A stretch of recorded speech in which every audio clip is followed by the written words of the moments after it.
అవి విన్నప్పుడు నువ్వు నమస్కరించగలిగితే నీ జీవితం అదృష్టం. వసంత పంచమి నాడు ఇటువంటి నామాలు రావడం అంటే మనం కోరుకుంటే వస్తాయండి, నేను ఆపగలనా, నేను తేగలనా నామాలు? ఆ నామాలు వచ్చాయంటే అమ్మవారి అనుగ్రహం ఎంత ఉందో మీరు ఆలోచించండి. ఎంత అనుగ్రహిస్తే తల్లి ఆ నామాలు వసంత పంచమి నాడు వచ్చేటట్టు చేసిందో, అందులో సోమవారం నాటి అసరతంజ వేళలో. కనుక కంచన కాంచీ తిలకం కరధృత కోదండ బాణ శృణి పాశం. ఆయన అంటున్నారు, అమ్మ అంటే ఏమిటో తెలుసా నీకు? అమ్మ, నువ్వు పాలు తాగి మూతికి ఉండిపోయినటువంటి పాలకి చీమలు పడితే నిన్ను కరిస్తే ఆవిడ ఏడుస్తుంది. అందుకే పిల్లల్ని ఎప్పుడూ రక్షించుకునే ఉంటుంది. పిల్లడు తన్ని తాన్ని రక్షించుకోడు, పిల్లాన్ని ఎప్పుడు అమ్మ రక్షిస్తుంది, వాడికి రక్షించుకునే స్థితి వచ్చేంత వరకు. అమ్మ, కంచిలో ఉన్న అమ్మ ఇలా పట్టుకుని ఎందుకుందో తెలుసా? ధనుర్బాణం పాశం శృణిమపి దధానం కరతలై. చేతుల్లో ఎందుకు? దాన్ని మూకశంకరులు ఎంత అందంగా చెప్పారో చూడండి. ఆయన అంటారు, కంచన కాంచీ తిలకం కరధృత కోదండ బాణ శృణి కఠిన స్తన భర నమ్రం కైవల్యానంద కందమ వలంబే అని, కైవల్యానంద కందమవలంబే అంటారు. అంటే కందమవలంబే అంటే మూలకందమైనటువంటి దానా అని. అందులో కంచన కాంచీ తిలకం, తిలకం అంటే బొట్టు. ఒక స్త్రీ ఒక 60 రూపాయలు ముతక చీర కట్టుకుంది, ఒక 20 రూపాయలు ముతక రవికి వేసుకుంది, మెళ్ళో ఒక పసుపు తాడు ఉంది, ఒక నల్లపూసల గొలుసు ఒకటి ఉంది. ఆమెకి ఇంక ఏ ఆభరణాలు ఒంటి మీద లేవు.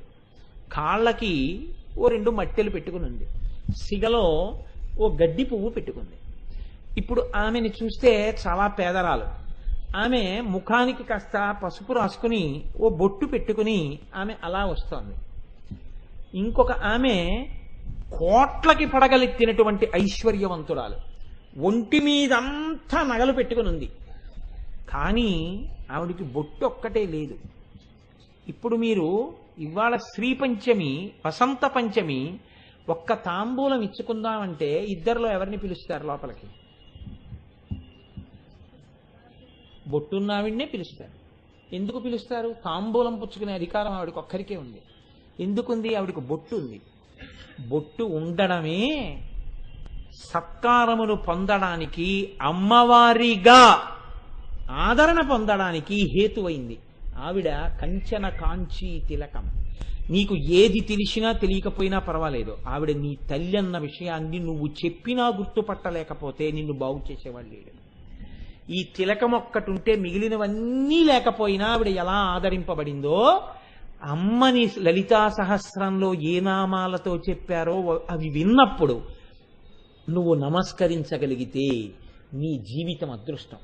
వసంత పంచమి నాడు ఇటువంటి నామాలు రావడం అంటే మనం కోరుకుంటే వస్తాయండి, నేను ఆపగలనా, నేను తేగలనా నామాలు? ఆ నామాలు వచ్చాయంటే అమ్మవారి అనుగ్రహం ఎంత ఉందో మీరు ఆలోచించండి. ఎంత అనుగ్రహిస్తే తల్లి ఆ నామాలు వసంత పంచమి నాడు వచ్చేటట్టు చేసిందో, అందులో సోమవారం నాటి అసరతంజ వేళలో. కనుక కంచన కాంచీ తిలకం కరధృత కోదండ బాణ శృణి పాశం. ఆయన అంటున్నారు, అమ్మ అంటే ఏమిటో తెలుసా నీకు? అమ్మ, నువ్వు పాలు తాగి మూతికి ఉండిపోయినటువంటి పాలకి చీమలు పడితే నిన్ను కరిస్తే ఆవిడ ఏడుస్తుంది. అందుకే పిల్లల్ని ఎప్పుడూ రక్షించుకునే ఉంటుంది. పిల్లడు తన్ని తాన్ని రక్షించుకోడు, పిల్లాన్ని ఎప్పుడు అమ్మ రక్షిస్తుంది, వాడికి రక్షించుకునే స్థితి వచ్చేంత వరకు. అమ్మ, కంచిలో ఉన్న అమ్మ ఇలా పట్టుకుని ఎందుకుందో తెలుసా? ధనుర్బాణం పాశం శృణిమపి దధానం కరతలై. చేతుల్లో ఎందుకు పట్టుకుందంటే నిన్ను ఆశాపాశములు కామక్రోధములు వశం చేసుకోకుండా ఉండడానికి అమ్మవారు ఆయుధాలు చేతిలో పట్టుకుని నిన్ను రక్షించుకుంటోంది. అమ్మ పిల్లాన్ని గబుక్కుని ఏ కుక్కో కరిచేయకుండా బాగా ఎత్తుగా ఉయ్యాల్లో పడుకోబెట్టినట్టు, దోమలు కుట్టకుండా గొడుగు పెట్టినట్టు, వాడికి చలియకుండా ఒంటి మీద మెత్తటి బొంత కప్పినట్టు, చిన్ని ముక్కుకి అడ్డు రాకుండా కంఠం కింద నుంచి బొంత వేసి చెవుల్లోకి ఏవీ వెళ్లకుండా ఇలా చెవులు మించి బొంత కప్పి మెత్తగా ఓ పక్కకి ఓరగిలా పడుకోబెట్టి, చెవు ఇలా మడత పడిపోయిందేమో అని జాగ్రత్తగా ఇలా చూసుకుని ఆ చెవుని ఆ మెత్తటి పరుపు ఆ తలగడ మీద పడుకోబెట్టి, వాడు ఒకవేళ మూత్ర విసర్జన చేసేస్తాడేమోనని ఆ నీటిని పీల్చగలిగినటువంటి పొడిబట్ట ఒకటి వాడి యొక్క మొల దగ్గర వేసి పడుకోబెట్టి అప్పుడు పని మీద వెళ్ళి అరగంటకోసారి వచ్చి పిల్లాడి వంక చూసుకున్నటువంటి తల్లిలా ఆ కంచన కాంచీ తిలకం చేతిలో చెరుకు విల్లు 5 బాణాలు, ఒక చేతిలో అంకుశం, ఒక చేతిలో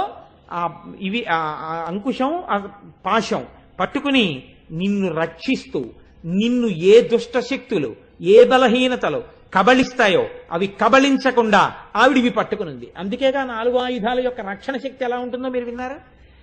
ఇప్పుడు కంచన కాంచీ తిలకం నీకు అమ్మగా ఎలా నిలబడుతోందో చూడు. ఆవిడ ఎంత పెద్ద మాట వేసేశారండి మూకశంకరులు. నిజంగా ఇది అమ్మతనాన్ని అనుభవించడం అంటే. కఠిన స్తనభర నమ్రం, స్తనములు బరువైన స్తనములున్న అమ్మ వంగి ఉంది అన్నారు. పసిబిడ్డ తాను లేచి నిలబడి పాలు తాగడం అమ్మ దగ్గర. అమ్మ బిడ్డన్నే ఒళ్ళో పెట్టుకుని తానే వంగి స్తన్యమును వాడి నోట్లో పెడుతుంది. అమ్మ వంగి స్తన్యమును నోట్లో పెట్టింది కాబట్టి నువ్వు బతికావు, లేకపోతే నీ బతుకే లేదు. నీకెలా తెలుసు పాలు తాగడం? నీకు రాదు. కాబట్టి ఉత్తర క్షణంలో నువ్వు పీనుగే. నువ్వు బతికావంటే ఆవిడ వంగింది కాబట్టి బతికావు. కంచన కాంచీ తిలకం వంగింది స్తనములు కనపడేటట్టు. ఇప్పుడు నీకు అమ్మతనం కనపట్టల్లా స్తనాల్లో అని అడిగారు మూకశంకర్లు. ఈ పైన చెప్పిన నామాలన్నింటినీ ఎంత మర్యాదగా అనుసంధానం చేశారో చూడండి. ఇది నువ్వు మాతృత్వాన్ని గుర్తుపట్టి నిలబడగలిగితే ఆవిడ కంచన కాంచీ తిలకం. అమ్మని నువ్వు కాని అమ్మా అని ప్రేమతో ఇప్పుడు మనసారా అనగలిగితే, చూసి సంతోషించగలిగితే నీకేమున్నాయి అనవసరం. ఒక్క బొట్టున్న ఆడదానికి ఎంత గౌరవమో ఏవీ లేకపోయినా, అన్నీ ఉన్నా బొట్టు లేని వారికి ఎలా గౌరవం లేదో అలా ఎన్నున్నా నీకు అమ్మని గౌరవించడం చేత కాకపోతే, కంచన కాంచీ తిలకానికి నమస్కారం చేయడం నీకు చేత కాకపోతే నువ్వు బొట్టు లేనివాడి. నీకు నమస్కరించడం వస్తే నీకు ఏమీ అక్కర్లేదు, అదొక్కటి చాలు నిన్ను రక్షించడానికి. ఆయుధాలు పట్టుకుని నీకు పాలిచ్చి కాపాడుకోవడానికి ఆవిడ వంగుతోంది. ఇదిరా అమ్మ గొప్పతనం అంటే అన్నారు. లలితా సహస్రాన్ని అనుభవించిన మూకశంకరులు అమ్మవారిని చూసి అన్న మాటలవి. కాబట్టి చూడండి, మహాత్ములైనటువంటి వారి నోటి వెంట అమ్మతనం గురించి ఎటువంటి మాటలు వచ్చాయో. కాబట్టి ఇప్పుడు ఆ తల్లి పెట్టుకున్నటువంటి వడ్డాణం ఏదుందో అది నాభికి తగులుతోంది. ఆ నాభి కంచి క్షేత్రంగా ఉంది. ఆ కంచిలో ఉన్న కామాక్షియే లలితా పరాభట్టారిక, లలితా త్రిపుర సుందరి. ఆ లలితా త్రిపుర సుందరి నాభి మీద చుట్టూ ఉన్నటువంటి వడ్డాణమే ఆమె మాతృత్వమునకు చిహ్నము. అందుకే మీరు చూడండి, ఆ వడ్డాణం ఉంది కాబట్టే ఆవిడ అందరికీ తల్లి. ఏ బిడ్డడు ఏ తల్లి కడుపులోంచి వచ్చినా నాభీబంధం లేకుండా పుట్టినవాడు లోకంలో లేడు. ఇవాళ అమ్ముందా లేదా వేరే విషయం, కానీ వాడు ఈ లోకంలో ఉన్నాడు. వాడికి ఒకనాడు నాభీబంధం ఉంది. ఏ అమ్మ కడుపులోనో పడుకున్నాడు. వీడి బొడ్డుకి అమ్మ యొక్క ప్రేగుతో ముడిపడింది. ఆవిడ తిన్నన్నం బొడ్డులోంచి వెళ్ళింది కాబట్టి వీడు బతికాడు. వీడు బతికాడు ఆనాడు అమ్మ నాభీబంధమే కారణం. ఆ నాభీబంధం ఇప్పుడు లేదు కదా, హృదయబంధం ఉంది. ఇప్పటికీ ఆవిడ వడ్డాణంతో ఉంది అంటే ఆ నాభీబంధమే నువ్వు బతికావు. ఇప్పుడు నన్ను పోషిస్తున్నది ఆవిడ హృదయబంధమే. సూర్యచంద్రుల్ని స్థానాలుగా పెట్టుకుని నిన్ను పోషిస్తోంది.